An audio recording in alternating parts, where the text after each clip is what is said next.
And now, it's time for another Dice Tower review with Tom Vasel. Hey folks, today we're taking a look at a game called Fuse. Now, Fuse is a 10-minute game. It says this game will self-destruct in 10 minutes. It's a game about disarming bombs. It's a game in which players are working together simultaneously as a cooperative effort. This is actually the second game of this type that I played in 2015. The first was Bomb Squad, where you kind of work together programming a robot. This one you're just kind of rolling dice. This one is certainly fast. I played some dice rolling and then allocating those dice games this year. I hope this is one of the better ones.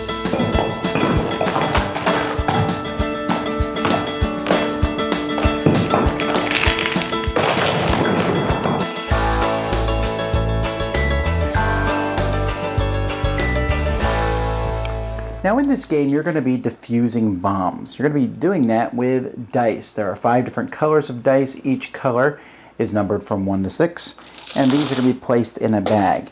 Now as the game goes by, players are going to be defusing bombs that are in front of them. And there's all sorts of bomb cards. Each of these cards has different things on them. So let's take a look at some of these. Some bombs are pretty simple. For example, this one here. I simply need to put 3 dice that are the same color. So the first time I put a die on this one, it can be anything I want. So maybe I put a black 1 there. But that means the other 2 dice must also be black. Sometimes you need to do something like this one here, where the 3 dice equal 11. So again, if my first die is perhaps a 1, well then and my second one's a 4, that means my third die has to be a 5. So once the whole thing is filled up with dice, then the bomb is defused. Other dice will show an arrow on them like this. You have to start from the bottom of the arrow and build upward. So this one says I need a 3, so any 3 will do. Then a green die, so any green number. Then this last one here is any yellow die or a 1. So a yellow 4 would work, or a green 1 would work. White means anything here. And you stack these up. If they fall over, the bomb gets messed up, but it's not hard to stack 3 or 4. Here you'll be stacking 5 dice. You'll see 4 of them are anything you want, and the one in the middle has to be a yellow 1. So there's all different ways. Sometimes you have to stack them like a pyramid. For example, here you'll put a 6 and a 5 on the bottom, and then on top you'll put a 4 to disarm the bomb. At the beginning of the game, each player is going to have 2 bomb cards in front of them. One of them has to be a 1 or a 2. The other can be another number. The number is basically how difficult the bomb is. You'll have 5 cards that are placed up in the middle, and a deck. The size of that deck is really kind of how difficult you want the game to be. Now, one person is given the bag, and that person is going to pull dice equal to the number of players, or if you're playing with 2 players, they'll pull 4 dice, and roll those. In a 2-player game, each player takes 2 dice, and in a 3 or 4-player game, each player takes 1 die. So everyone has to kind of simultaneously agree which die they're going to take. So I'm like, ooh, I can put this green 5 right here. Or both of these numbers have to be greater than this one here in the middle. Maybe I'll take this one here. Different people might say, oh, I want that die. Oh, I want this die. And you're going to be looking at the dice that you roll, deciding where to put them. So everyone's going to take 1 die and put it on their thing. If a player cannot take a die, for each die that's not taken by a player, you will roll that die, and everybody has to get rid of either that color or that number, 1 die total. And so the more dice you don't take, the more chance dice are going to be pulled off. Now eventually, you will finish one. So here both these 5s are greater than this 2, so this one's finished. I'll discard the card, throw the dice back in the bag, choose one of the ones from the middle to take. So I'm like, oh, well, this one here, 2 dice equals 7. The first one has to be red and black. The second one has to be a blue or a 2. So I do that, and then I replace the card that I took from the middle with another card. Now sometimes the card you replace it with is going to be a fuse card.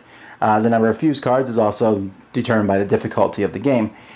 The fuse card, when that shows up, each player must discard, in this instance, a 3. And if you don't have one, you don't have to worry about it. So they're going to make everyone discard either a number or it could be a color. So when fuse cards show up, it's a bad thing. Once you deal with the fuse card, you then draw another card to replace it. The game takes 10 minutes to play, but you can there is an app that Renegade has made for the use of Fuse, and it just comes with a 10-minute timer. And so you can go here, you can have a personality voice or a basic voice, and you just start the game, and it kind of just adds to the tension overall over the course of the game. So each player is going to be grabbing the bag, pulling dice from it, rolling those dice. Players are going to be doing those and trying to solve their cards while this is counting down. Because if you have not finished by 10 minutes, then you've lost. Now, every time a player finishes a card, they get one from the middle.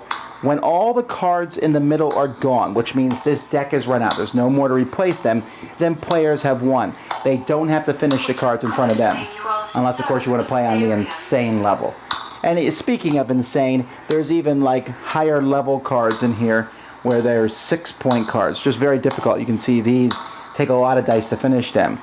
You can score your game if you want, basically, by figuring some things out, like including the points cards that you finished over the course of the game.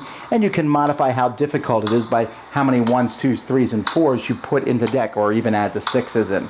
Anyway, if you get rid of the cards, you win, or 10 minutes will run out, and then you guys as a group lose. One of the things that Fuse reminded me of was a game I played earlier in 2015, which was the Star Trek 5-Year Mission, in which you rolled dice, and then everyone said, hey, put that die there, and you're like, cool, and you put the die there, and it was the next person's turn. Very boring game. This game here, there's none of that. I mean, you can kind of work together and say, hey, maybe you should put that die there, but you're kind of concentrating your own. There is the cooperation element. I say, hey, I need that green 5. Someone's like, I need a green 5. I'm like, okay, wait. Oh, I guess I could take that yellow 2 instead. Okay, fine, and you work it out. And sometimes you're going to put the dice in your card such a way that you need one specific die. So you need to be careful about that. If you really paint yourself in a corner, I need a yellow 2 to finish this. Oh, well, I mean, how many yellow 2s are rolled? So there's some really good back and forth in that. So you're cooperating, but the game, because it's 10 minutes long and because people are concentrating on what's in front of them, what we call alpha gamer syndrome, where one person is telling everyone else what to do, that's not really here. I also like the fact that it's 10 minutes, especially when you use that soundtrack on the phone, you get all kind of jittery. This game is going to be comparable to another 10-minute dice game called Escape, which I also liked. Same thing. I think these games are going to be compared. In fact, some players said they like this better than Escape. I'm not really sure. I think I like them both for different reasons, but I like this one. The idea of disarming bombs is good. The idea of rolling dice and then grabbing those dice and sticking them on your card. The symbology is very clear. What color am I going to use? What numbers am I going to use? These numbers have to be bigger than the previous numbers.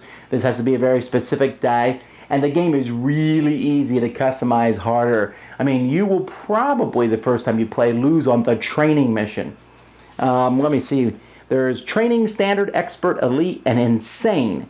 And they got these for each of the number of players, which is 1 through 5. There is a solitaire variant, which I have not tried. But I do like the fact that the game really gets everybody involved. 5 is possibly... No, 5's not bad. I was about to say maybe too many, but you know, it's because everyone's working simultaneously and the game only does take 10 minutes.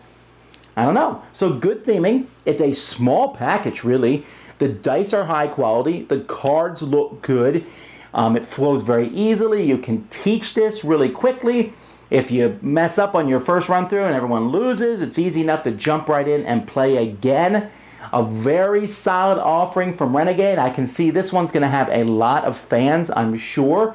A good cooperative game that takes 10 minutes. There's not many of those.